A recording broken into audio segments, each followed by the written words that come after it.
Hi there. This episode will look at what it's like to be a unionist in modern day Scotland.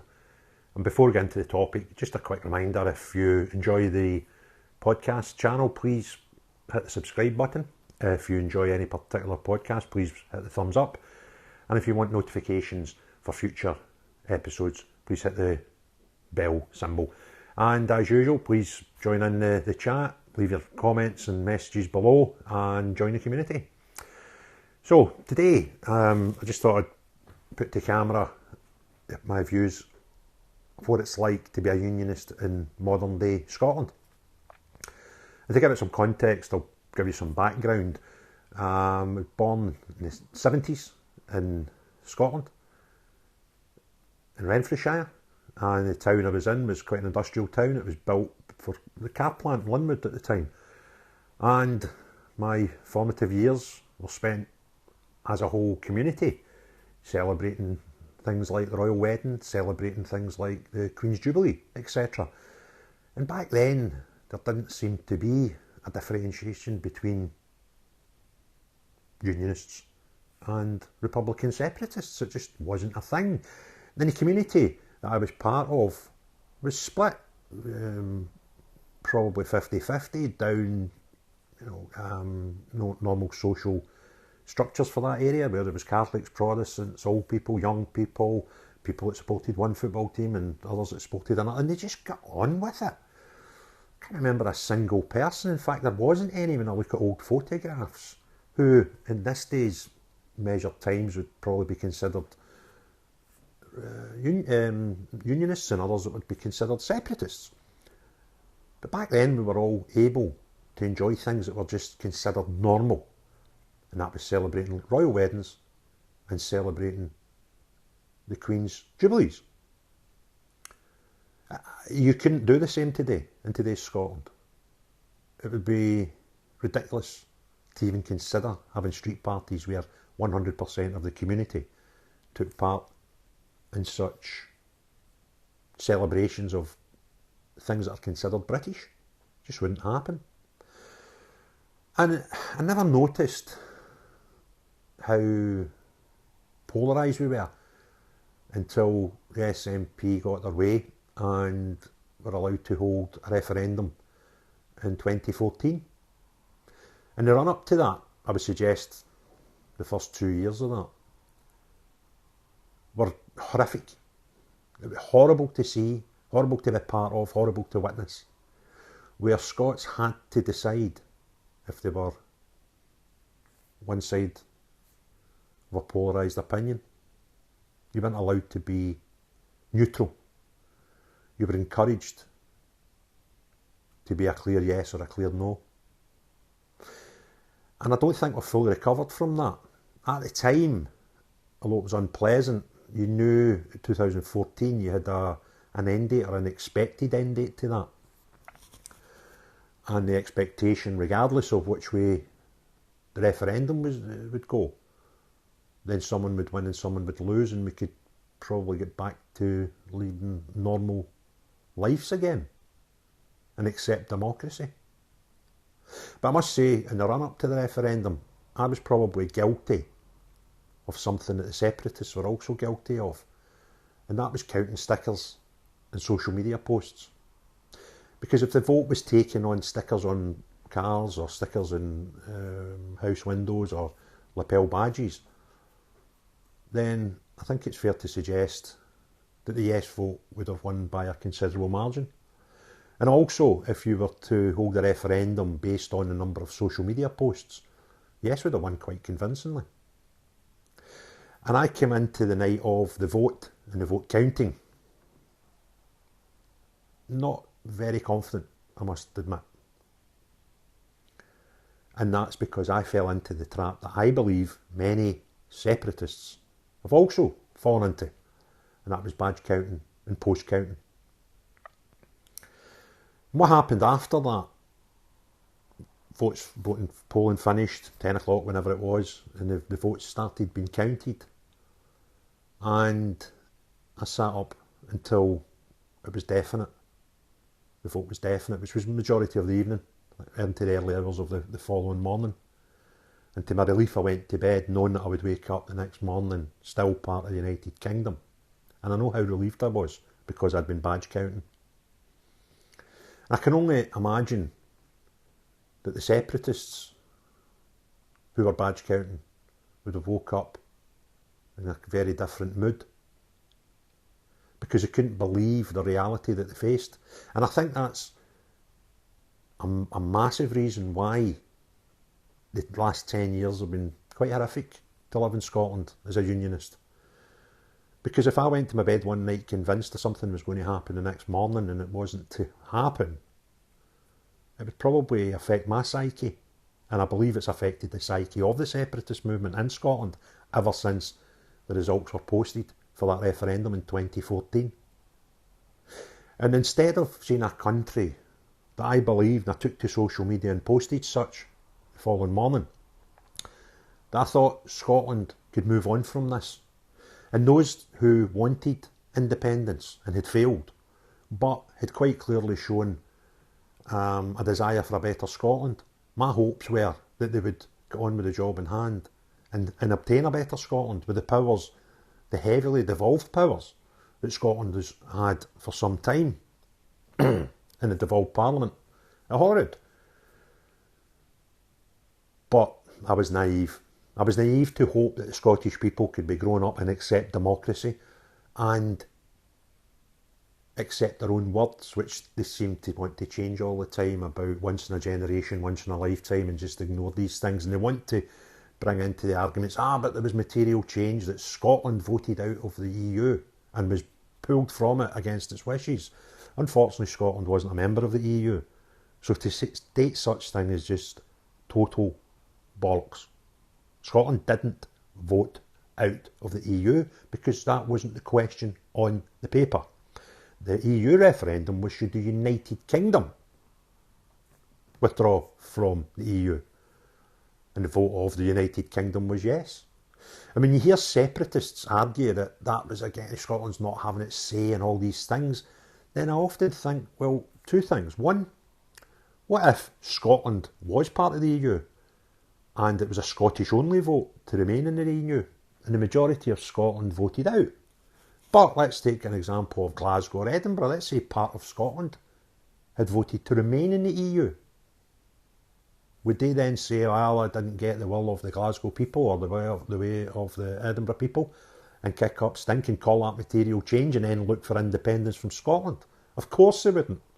Because in the context of that vote, Glasgow or Edinburgh are just an area within the bigger, larger area that was voting. Much the same and identical to the concept of the EU referendum, which was a British vote.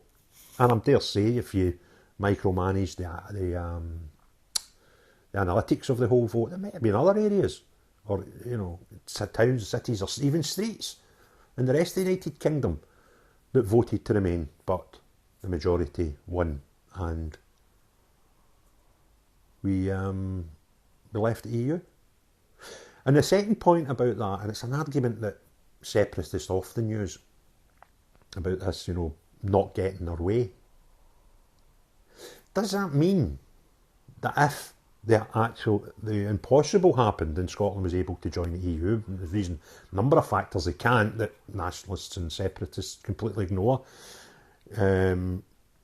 First of all, a currency and a central bank. And they keep telling you that they want Scotland to be part of the United Nations, which unfortunately part of their principles is to have a nuclear deterrent, and Scotland tell the world they don't want one. But they're going to join the United Nations as well. Sorry, NATO, I beg your pardon. So, there's these sort of conundrums that the Scottish nationalist separatists always bring up. But back to my point, does it mean that if going forward Scotland did get this impossible dream of being part of the EU, and there was a large important vote, a pan-European vote, that went against whatever the Scottish people voted, would they then just want out of the EU? Because the will of the Scottish people is ignored again, as they keep telling us. And to set up your whole country's plan of being part of something until you don't like the way a vote went, is nothing more than childish. And that's the way this country's been run, unfortunately, since 2014 with a failed referendum by the separatists. So what's it like being on the ground as a unionist in Scotland? I'm quite a vocal unionist. I have been for a short time now. But that's irrelevant. All unionists are treated the same. We're called traitors. We're called foreigners. We're asked, why don't you piss off back to England? That's how a unionist is treated in Scotland by the cult of separatists that wish independence. You can't live in a society where if you question anything the Scottish Government or indeed the Scottish National Party and its leaders do, without being cast back, but Westminster. Which is a completely ridiculous argument when anyone has an opinion contrary to the cult's opinions in SNP, Scottish Parliament, or indeed the referendum. It's a disgusting way to be. You're totally refused an opinion on the Scottish Nationalist Party, its leaders, or the Scottish Government. You hear people go on constantly about the British Government, and if you try to reverse the whole thing and ask them about the Scottish Government, you're ignored. Absolutely ignored. We live in a society where emblems like the one over my shoulder or the flag of our nation are considered far right, regardless of your political leanings. And, which is bizarre because both left and right of our traditional political parties, Conservative and Labour, both wish Scotland to remain a part of the UK. So by merely being proud to be British, gives no indication in your actual true colours of your leanings, left or right, blue or red, in politics. Yet you're brandished far right, if you wish a United Kingdom. This is a lunacy. The word far right has been demonised quite a lot, particularly in social media. And it's like an insult, it's like a slur. And the amount of examples we see with people being described as far right when their politics are neither here nor there in the particular topic's absolutely incredible. Another thing that's happened as a unionist in Scotland is the amount of people who I've worked with before, friends with before, and even some family members, where the relationships are different now. From being slightly uncomfortable in each other's company right up to being totally ignored in friendships no longer, based purely on being a unionist in Scotland, where you are therefore labelled racist, therefore labelled right-wing, and all these sort of things that don't fit the perfect criteria of the woke society we live in now get flung at you. I've been told to gaslight people. I remember agreeing with somebody in something politically one day when they had a decent opinion in something that happened at Westminster. I can't remember the exact details of what it was, but I said, you know something, you're 100% right. I get accused of gaslighting. I get accused of, what was the other one? Bullying. For agreeing with you. Bizarre society we live in. We also live in a society where it would appear most aspects in life are a two-tier system. Do you know, even if politicians, people down south will find this incredible, probably won't even believe me when I tell you this, we have politicians, SNP politicians, who have publicly stated, without any embarrassment at all, that they refuse to serve their unionist constituents in their area. These are people that are voted on in majority counts to serve their whole community. But we have separatist SNP politicians who in this day and age can freely say and declare they will not serve their unionist constituents. And no recourse. It's disgusting.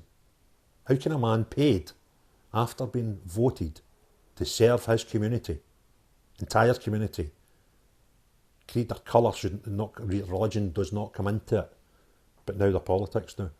and can clearly state, I refuse to work in behalf of my unionist constituencies. I'm not an intelligent man in the field of law, but I would suggest that's possibly illegal. It's frustrating that you see sometimes policing, sometimes politicians, the media, predominantly separatist leanings, and treat unionists on a lot of occasions in a two-tier system. It's crazy. I guarantee you could not walk through the city centre of Glasgow with a Union Jack and not get called out on it.